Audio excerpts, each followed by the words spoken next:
Hello everybody. I'm going to do a little update on the tuner I put onto this Ford pickup. I've had it on here for a little over 8,000 miles now. And I'm not getting a lot of miles on the pickup because I'm not going, I'm not doing a lot of trips or anything. I'm not even going to Amarillo that much in this thing. So it's all just been around the ranch and mainly to all the jobs I've been doing for custom work. So pulling lots and lots of trailers and everything.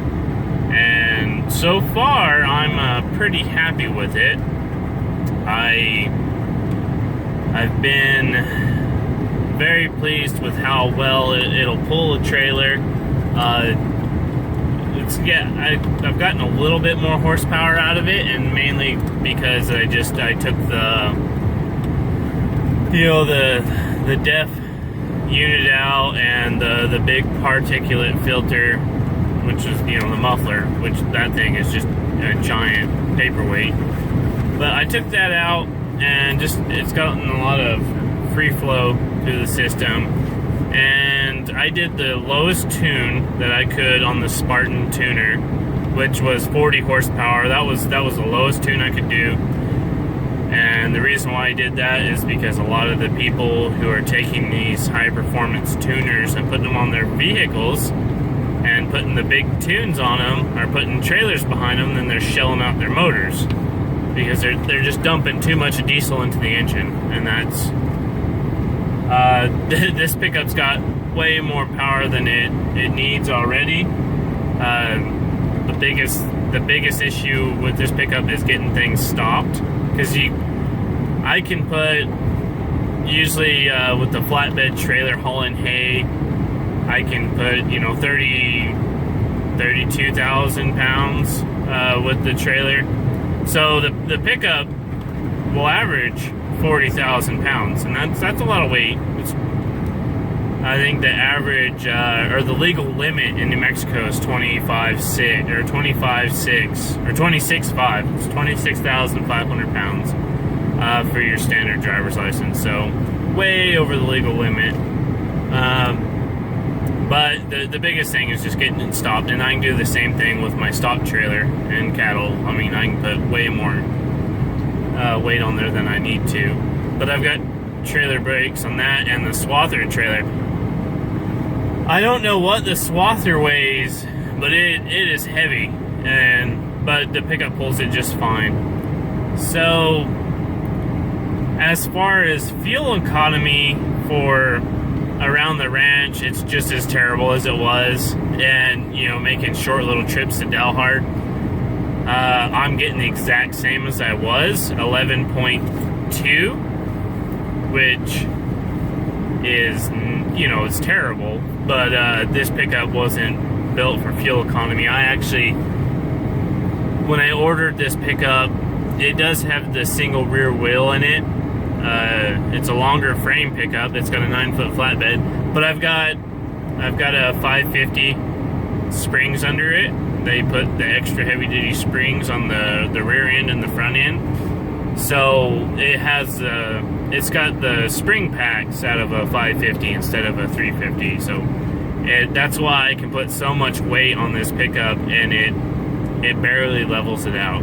But I'm on a long trip now, and I reset the fuel economy deal, and we'll go through, and I'm getting it says 18.9, but I'm slowing down. I was at 19.2 is what I was at. So I picked up 8 miles to the gallon on actual just cross country road trips. So I'm pretty pleased with that. It does help tremendously when I go 80 miles an hour. And that's just the way the pickup, way it's set up.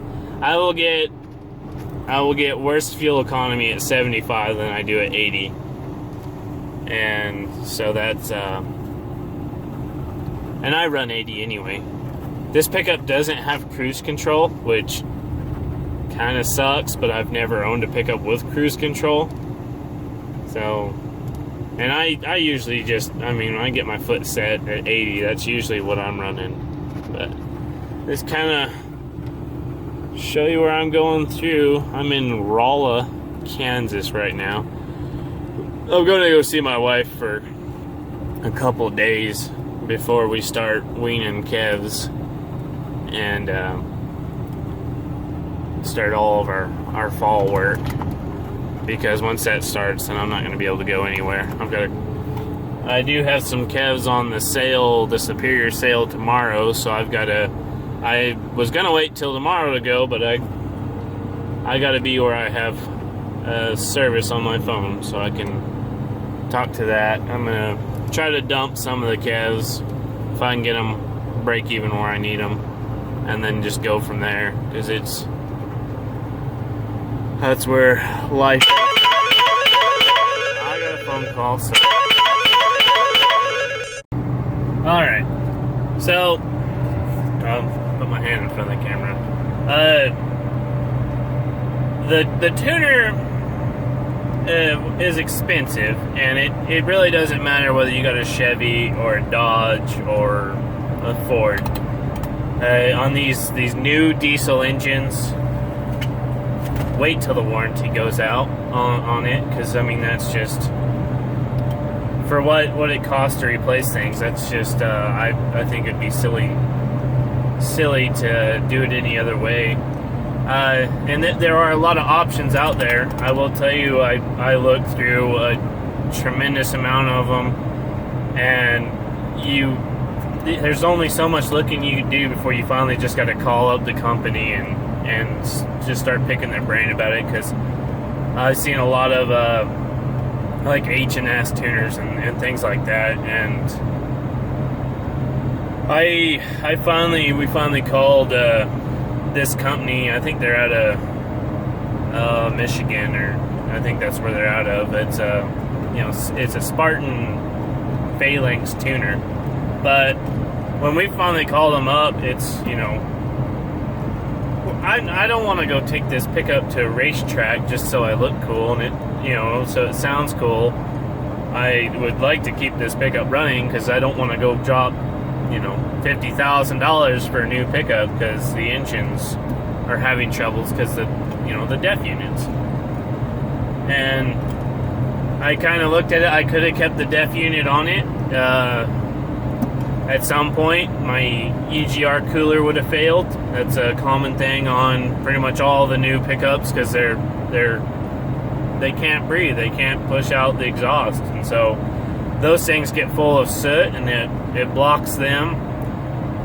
I had a problem with the DEF tank, the heater in it, and so the heater went out in the DEF tank, and it was throwing a code, and it was just derating the power of my pickup, even though it was the middle of the summer or beginning of the summer. So it's just, I could have got that fixed. That would have probably cost me $2,000 for a new DEF tank and all that fun stuff. And I spent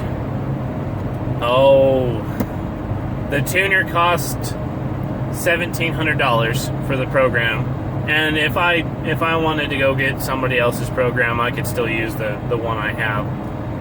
But that cost $1,700, and the piping was $250, and the EGR delete was like $160. So about $2,000, $2,100 in there, and then another $1,000 to get it put in, because we had a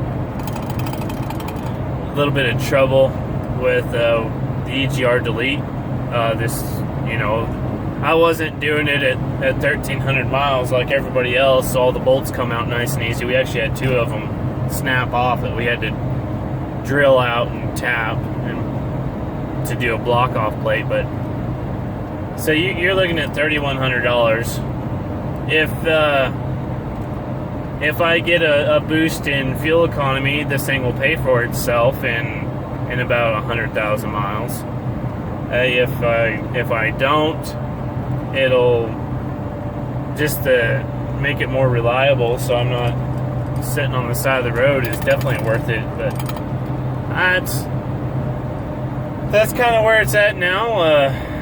We'll see what happens in another 100,000 miles, but so far it's working pretty good. I would definitely rather spend the money on a nice product than go spend $300 on a tuner and then shell out a $17,000 engine, because that's what happens. There's a lot of people that's what has happened to them, and that's why I decided it was smarter to spend the money on something that has a very good reputation in the community where these people are doing this.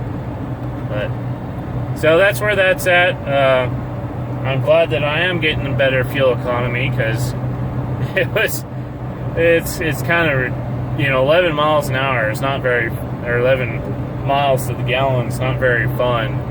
But I haven't gone anywhere where I wasn't pulling a trailer or something like that. That's kind of the way the pickup's set up. So I hope you liked this video. I hope you found it was a little informative. That way, if you do have a 6.7 Power Stroke, or even a Duramax or Dodge engine, and you're looking at trying to make it a little more reliable, and you're not sure if you want to spend the money for a nice system, I would definitely advise you to not skimp out if you're going to keep the pickup long term, because I'm going to keep this pickup till the wheels fall off of it. So I kind of want it to be as reliable as I can. I don't want to have to trade this thing off, because I've got a lot of other things I'd rather be paying for right now instead of a pickup. So thanks for watching. Please comment, rate, and subscribe.